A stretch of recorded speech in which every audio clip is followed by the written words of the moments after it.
పరిస్థితి తెస్తా ఉన్నారు. 10 ఏళ్లలో ఒక్కనాడు కూడా బోరేయలే రైతులు. కానీ మళ్ళీ కేసీఆర్ పాలన పోయింది, కాంగ్రెస్ పాలన వచ్చిందంటే మళ్ళీ బోర్ బండ్లు వచ్చినాయి, మళ్ళీ బోర్లు వేసేటువంటి ఇబ్బందులు బాధలు ఇవాళ రైతులకు వస్తా ఉన్నాయి. మొన్న ఒక రైతు కూడా ఫోన్ చేసిండు, దుర్గయ్య అనే రైతు నాకు పాపన పెట్టుకెళ్ళి, సార్ నీళ్లు వస్తాయా రావా అని నన్ను అడుగుతుండు. ఏం చెప్పాలి, కాంగ్రెస్ పాలనలో ఏం అర్థమైతలేదు సార్, మేము నారు పోసుకోవాలన్నా వద్దా సార్, ఎట్లా సార్ అని దుర్గయ్య అనే రైతు నాకు ఫోన్ చేసి పాపన పెట్టుకెళ్ళి అడుగుతా ఉన్నాడు. అంటే ఎంత గందరగోళంలో ఈ ప్రభుత్వం ఉన్నది. మీరు రైతులకు స్పష్టత అయ్యారా? ఈ పాటికి నార్లు పోసేసి నారు పెరుగుతుంది, ఇంకా రేపో మాపో నాట్లు వేసే కాలం వచ్చింది. కానీ ఇంతవరకు ఇలా ఒక కన్ఫ్యూజన్ లో ఉంచారు. అంటే అసలు చెప్పుకునే దిక్కు లేదు, ఎవరు రైతుల బాధ వినే పరిస్థితి లేదు. ఇక్కడ ఈ ప్రభుత్వం మొద్దు నిద్రపోతా ఉంది, రైతులకు స్పష్టత ఇచ్చేటువంటి పరిస్థితి లేదు. అందువల్ల మేము ప్రభుత్వాన్ని డిమాండ్ చేస్తా ఉన్నా, తక్షణమే రైతులకు యాసంగి పంటకు నీళ్ల విషయంలో స్పష్టత ఇవ్వండి, లేదంటే క్రాప్ హాలిడే ప్రకటించి రైతులకు నష్టపరిహారం అని ఇవ్వండి, డబ్బులు ఇవ్వండి. ఇది గవర్నమెంట్ ఫెయిల్యూర్. అయితే నీళ్లు ఇవ్వండి, నీళ్లు ఇవ్వకపోతే నీళ్లు ఇవ్వలేకపోతున్నామని ప్రజలకు రైతులకు స్పష్టత ఇచ్చి ఎకరానికి ఎంత ఇవ్వాలనో రైతులకు డబ్బులైనా ఇచ్చి రైతులను ఆదుకోండి. కన్ఫ్యూజన్ లో ఏమైందంటే టైం పోతున్నది, నారు పోయాలా వద్దా, నాట్లు వేయాలా వద్దా, ఈ కన్ఫ్యూజన్ లో రైతులు బోర్లేసి మోటార్లు పెట్టి అప్లపాలైతా ఉన్నారు. తక్షణమే సింగూరు జలాల విషయంలో రైతులకు స్పష్టత ఇవ్వాలని, సాగునీటిని విడుదల చేసి రైతాంగానికి 3 విడతల్లో నీళ్లు ఇచ్చి యాసంగి పంటకు సాగునీరు అందించాలని డిమాండ్ చేస్తున్నాం. ఒకవేళ ఇవ్వలేని పక్షంలో స్పష్టమైన ప్రకటన ఇచ్చి రైతులకు మరి నష్టపరిహారం అందించాలని చెప్పి రైతుల పక్షాన, బీఆర్ఎస్ పార్టీ పక్షాన ఈరోజు మేము డిమాండ్ చేస్తా ఉన్నాం. ఈ ప్రభుత్వమే రైతు వ్యతిరేక ప్రభుత్వం. ఈ ప్రభుత్వం వచ్చిన తర్వాత అడుగడుగునా రైతుల కష్టాలు పెడతా ఉన్నారు. పోయిన వానకాలంలో యూరియా దొరకలేదు, పోయిన వానకాలంలో జనుము జీలుగు విత్తనాలు దొరకలేదు. రైతులను రకరకాల ఇబ్బంది పెడుతున్నారు.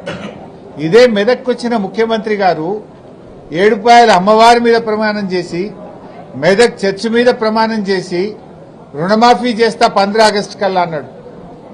ఎన్ని 15 ఆగస్టులు పోయినాయి రేవంత్ రెడ్డి? ఎందుకు ఈ రోజుకు రుణమాఫీ పూర్తి కాలేదు?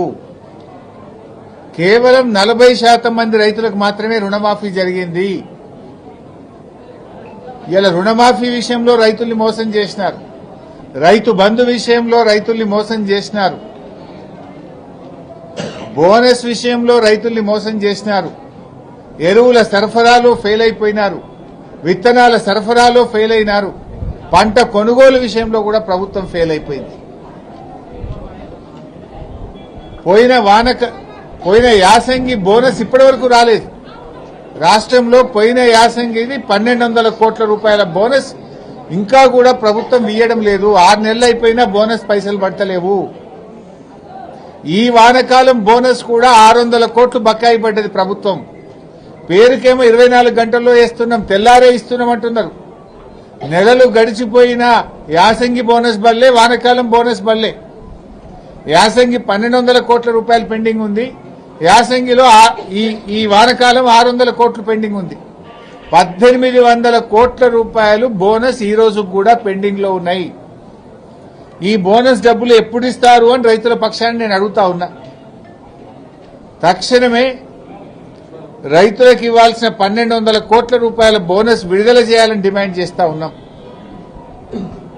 ఇప్పుడు యాసంగి కూడా రైతు బంధు ఎప్పుడు ఇస్తారు? ఇంకా ఆల్రెడీ పంట సీజన్ స్టార్ట్ అయింది, రైతులు దుక్కి దున్నుతున్నారు, చేను రెడీ చేసినారు, నార్లు పోసినారు. మరి పెట్టుబడి సాయం అనేది మొదట్లోనే ఇవ్వాలి కదా. మరి యాసంగి రైతు బంధు ఎప్పుడు విడుదల చేస్తారు? ఇంకొక వైపు వ్యవసాయ మంత్రి ఏమో చిన్నగా లీకులు ఇస్తున్నాడు. ఏమని? మేము యాసంగి రైతు బంధు సాగు చేసిన వాళ్ళకే ఇస్తాం, మిగతా వాళ్ళకి ఎగబెడతామంటున్నాడు. అంటే ఇప్పుడు ఓట్లు అయ్యేదాకా ఆగినరా? యాసంగిలో ఎవరికి ఇస్తారు, ఎవరికి ఇవ్వరు? ఈ రాష్ట్రంలో 50-60 లక్షల ఎకరాల్లో పత్తి సాగు చేసే రైతులు ఉంటారు. వాళ్ళు ఒక పంటనే చేస్తారు, పత్తి 6-7 నెలల పంట. మరి ఆ పత్తి రైతులకు ఇస్తారా ఇయ్యరా? చెరుకు రైతులు, పసుపు రైతులు, అనేక మంది రైతులు ఉన్నారు.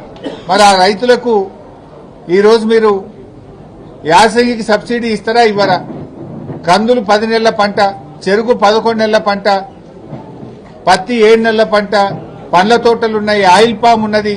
మరి ఈ రైతుల పరిస్థితి ఏంది అంటే నువ్వు అప్పుడేమో రేవంత్ రెడ్డి 3 పంటలకు ఇవ్వాలి రైతు బంధు అన్నాడు, ఇప్పుడేమో ఒక్క పంటకే ముక్కులకు వచ్చిందా? ఇప్పటికే నీ ప్రభుత్వం వచ్చిన తర్వాత 2 ఏళ్లలో 2 పంటలకు రైతు బంధు ఇచ్చినావు, 2 పంటలకు రైతు బంధు ఎగ్గొట్టినావు. మరి ఇప్పుడు యాసంగి రైతు బంధు సంగతి ఏందో స్పష్టంగా చెప్పాలి. అందరూ రైతులకు కూడా యాసంగిలో రైతు బంధు నిధులు వెంటనే విడుదల చేయండి. పెట్టుబడి కోసం ఇచ్చే సాయాన్ని ఆలస్యం చేయొద్దు. తక్షణమే రైతు బంధు డబ్బులు విడుదల చేయాలని చెప్పి మేము ప్రభుత్వాన్ని డిమాండ్ చేస్తా ఉన్నాం. జనరల్ గా ఎప్పుడైనా కూడా రైతుకు యూరియా అనేది బీఆర్ఎస్ హయాంలో, కేసీఆర్ గారి హయాంలో ఒక్క ఫోన్ చేసి ఆటో ఆయనకు చెప్తే యూరియా బస్తాలు తెచ్చి బాయి కాడేసిపోయింది, ఇంటి కాడేసిపోయింది. కానీ